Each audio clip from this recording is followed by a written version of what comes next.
How are you, brother? That's fun. How are you? That color's really here in the middle. 104. That's not gonna. Which one?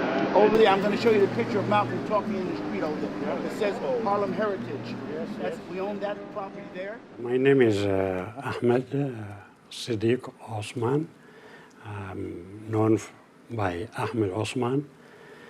I am originally from Sudan, from Nubia, from the village of Argin, which is about 20 kilometers south of Abu Simbel. In 1960, the headmaster of the school came and told us there is a competition, an essay competition. Whoever wins it will go to America. So I participated in that competition. I was selected to represent Sudan in the New York Herald Tribune World Youth Forum. After that, I went to Sudan, joined the University of Khartoum. Then in my second year, I applied for American colleges. Among them were Brandeis and Dartmouth College. Both of them gave me good scholarships, but I chose Dartmouth because the scholarship was given by the class of 1956. And the condition of the scholarship was that I spend all my vacations with the families of the class of 56. So that really gave me the opportunity to know America from inside. So that is how I came to the United States. When did you arrive here? I arrived in September or August 1962.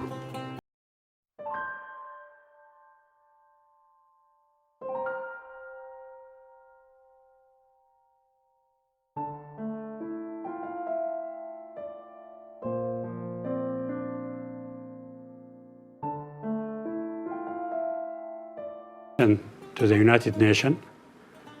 So we went to Harlem and we were walking around. So we came, I believe, around 125th and Lenox Avenue. And then I saw this sign, Muhammad's Temple number 7. So I told my friend, this is where Malcolm X, gives his speeches. How about going in? He said, okay. So we went in, and it happened that Malcolm was speaking to the congregation. There were about 500 people. And he was really quite an impressive speaker. After the speech, he opened the floor for questions. So I raised my hand, and they gave me the opportunity. Then I told Malcolm, of course, from what I hear, you people, you have accepted Islam because there is no discrimination in Islam. But from what I hear, you come here and you condemn the white man as being the devil. And there is no place for any kind of discrimination in Islam. Bringing drugs into this country, the white man brings it in. The white man brings it to Harlem. The white man makes you a drug addict. The white man then puts you in jail when he catches you using drugs. Who is it that controls the prostitution in Harlem? It's the white man. Who controls the large sale of whiskey and wine? It's the white man. Of course, the crowd was quite upset. And a stranger coming and challenging their leader, But Malcolm, he said, no. Let him speak up his mind. He said, I was in Sudan. I visited Sudan. I went to Omdurman. I was very much impressed with the brothers and sisters I met in Omdurman, especially with Ahfad College, which was the fairest Sudanese women college. And he said, I was very impressed with my brothers and sisters in Omdurman. But when I went to Khartoum, I found a white devil there. So I told him, Brother Malcolm, I challenge you. There is no human being that you can call devil in Islam. So he opened the Quran and he read for me the verse. And the verse in Arabic is said, وَيَوْمَ نَحْشُرُ الْمُجْرِمِينَ زُرُقًا which he translated, "On the day of judgment, we are going to put in hell the white devils." He translated the word zuruqa, which in Arabic means blue. He translated, "These are the blue-eyed devils." I told him, "No, brother, this is a misinterpretation. It doesn't mean that." So we exchanged addresses, and we started communicating with each other from that time. Before we came to America, we were living in the east. By the Nile River, we were living in luxury. السودان عند مالكوم إكس. متى بدأ مالكوم إكس يعرف ما هو السودان وهو في تلك القارة البعيدة في أمريكا؟ طبعا قرأ تاريخ أفريقيا. أيوة. وشاف إنه الحضارات أساساً بدت في أفريقيا. وأقدم حضارة طبعاً في أفريقيا هي حضارة وادي النيل، اللي هي الحضارة النوبية. نعم. أو حضارة كوش. وعشان كده هو بدأ من المرحلة دي إنه يبدأ يستكشف الحضارات، إنه أساس الحضارات العالمية كلها طبعاً هي أساساً بدت في السودان. نعم. وبعد ذلك انتشرت للعالم الآخر. نعم. فده كان سبب مجيئه للسودان. البيض في أمريكا بيقولوا لنا نحن الزنوج ما عندكم كلتشر وما عندكم تاريخ. فأنا جاي وجايب معايا السينما بتاعت السيني كاميرا علشان يصور ويوري الزنوج في أمريكا الأمريكان السود أنه أنتوا عندكم حضارة وعندكم كذا. Nobody wants us at their door. So my friend, it's easy to tell. White man heaven, black man hell.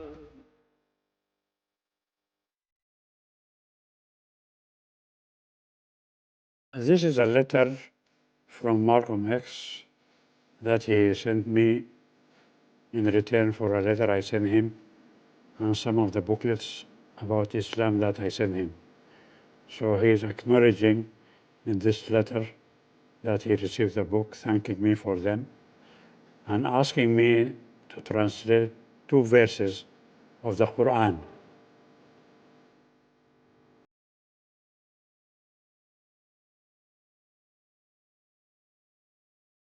So this really indicates that he started questioning some of his beliefs and some of the things that I argued with him when I visited him the first time in Harlem.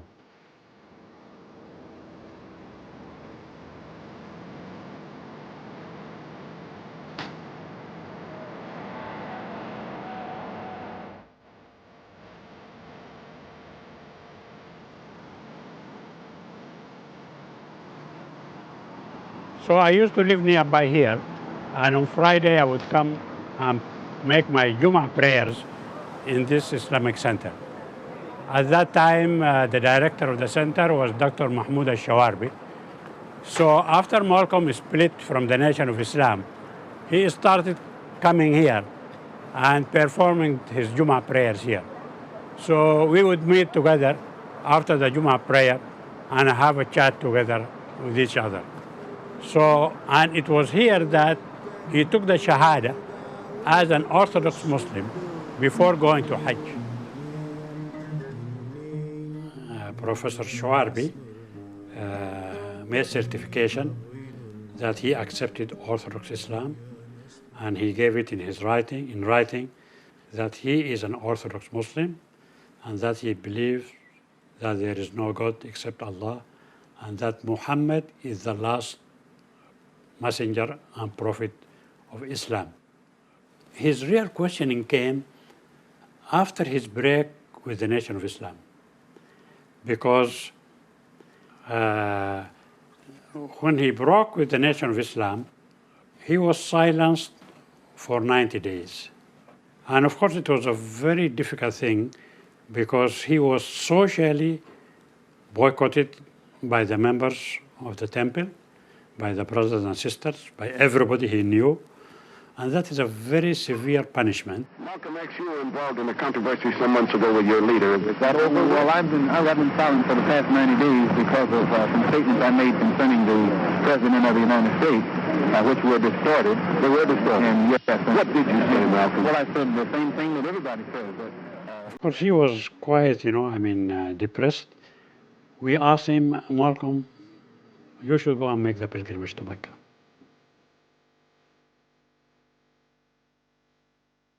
During the pilgrimage, he said, I sat and I ate and slept with people of all colors. Nobody questioned the color of the other person. So this is a new experience for me, which my experience in America told me it could never happen. So this real experience of the Hajj completely turned him over. In Mecca, Malcolm was hosted by Azam Basha, a blonde, blue-eyed Egyptian of Turkish descent. He was the first Secretary General of the Arab League and was very protective of Malcolm. But there is this idea that Malcolm only met light-skinned Arabs and blue-eyed people in Mecca. But the truth is, he was surrounded by black Arabs. In Mecca, Malcolm grew very close to Muhammad Surur al-Sabban, politician, poet, and former Minister of Finance. Sabban was black, of Sudanese origin. When Malcolm arrived for Hajj, Sabban appointed the Sudanese Sheikh Ahmed Hassoun as Malcolm's spiritual advisor. This is a place where we will stand and chat with each other. With Malcolm? Yes.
And I used to tell my friends at Dartmouth about my experience with Malcolm. So the undergraduate student council decided to invite Malcolm because they said that Dartmouth is the only Ivy League school at which Malcolm hadn't spoken. But they said, look here, the university would not invite him and they don't have much money. So they came and they asked me if I could intercede and persuade Malcolm to come to Dartmouth. So I told them I will try. Malcolm, we would love to invite you to Dartmouth by the student body, but we don't have much money. He said, brother, don't speak about money. Anything you ask me, I'll do it for you. So we invited him as a speaker, and he came, I believe it was on the 26th of January, 1965. He was the only voice of Africa in America. At that time, of course, it was the year of independence of the African countries. In fact, even as a high school student in Sudan, we used to have these demonstrations against the Belgium atrocities in the Congo. We went demonstrations supporting the elected leader, Lumumba. And so these issues, the South Africa problem, all of these issues, it was Malcolm who was really educating the students, the general public, about the international affairs.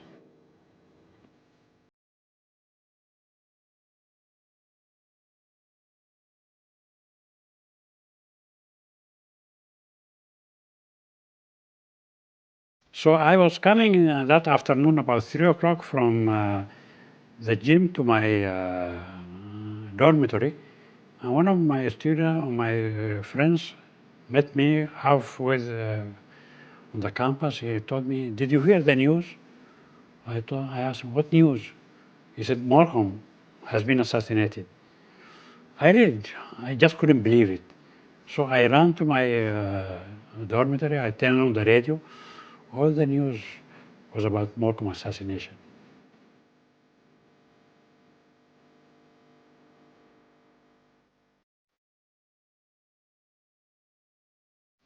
I took the Greyhound bus midnight to go to New York to give my condolences to Malcolm. This is the only time I cried in my life. Yeah. You see, here there is this man, who was going through so much single-handedly, not only problem of racism in America, but defending human rights in Africa, in Vietnam, everywhere. So I came to give my condolences, and I told him if there is any way I could help. So she told me, "We would like you to help us that he should be buried as an Orthodox Muslim." So I told her, "Okay, I'll try to do my best." I arrived in Harlem, and my God, I never seen New York in my life like that. It was just troops, army, military, everywhere on the rooftops. His former headquarters, Mohammed Temple, number 7, at 8 o'clock, the whole building went on fire. But I'll tell you this, I do believe that this is not the end of it. It's just the beginning. And it will be some more, the same stuff, to follow. It's not the end of it. I don't think so. Not by a long shot. It's just the beginning. Not the end of it? It's the start of something new, so. Start of something new? Anyway, I managed to get myself inside the church where the funeral was supposed to be. And I started looking for the director of the Islamic Center who was supposed to lead the prayer. I just couldn't find a trace of him. The media and the government launched a campaign to discourage any known figures to attend his funeral. People were being, what you can say, stigmatized, anybody who goes to his funeral. And so it was only me and a few students from the Muslim Student Association who were there, about 4 or 5 of us. When I didn't find anybody representing an Islamic group, I told them, "Okay, I'm going to speak on behalf of the Muslims. I'm going to speak on behalf of the Africans." So they agreed, and they told me that I will be the next speaker after Ozzie Davis. I would like now to call upon, first, Mr. Ahmed Osman, Islamic Center in Geneva, Switzerland, and the United States. Indeed, we have known our brother Malcolm as a beloved brother, especially after his last pilgrimage to Mecca last April, in which he has come to know that all races, despite their color, despite their originality, despite their nationality, they can live in peace and harmony with each other. And since that day, he spent about 3 months in the Middle East studying the true Islam. And after he came back, he never preached any racism, he never preached any segregation, he never preached any separation. But he stood for full equality for his brothers and sisters. The highest thing that a Muslim can aspire to is to die on the battlefield and not to die on his bedside.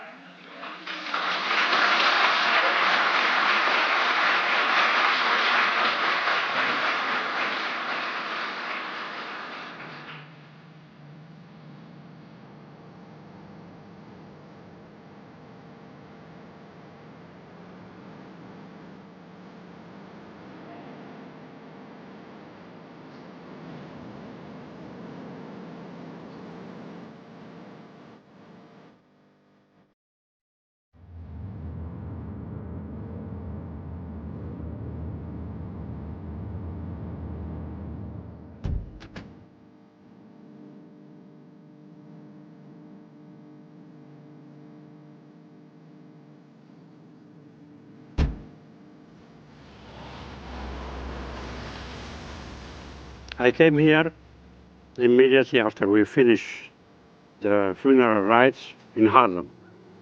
So we drove over here to bury our brother. Rather than professional diggers, we said we are going to bury him by ourselves. So we took the shovels and we earthed the casket into the grave.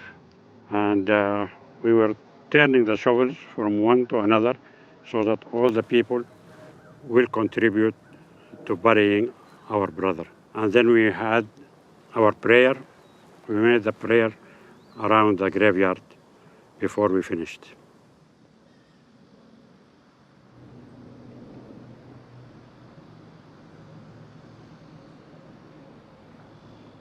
If I remember correctly, in that lecture he said, I have been accusing the Nation of Islam, but this is much bigger than the Nation of Islam, especially after what happened to him in Paris when they prevented him to enter the country, although he visited Paris before, you see.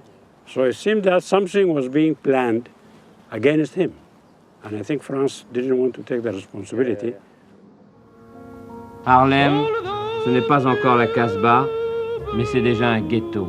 Une tache noire au cœur de la ville la plus riche du monde. There is a house.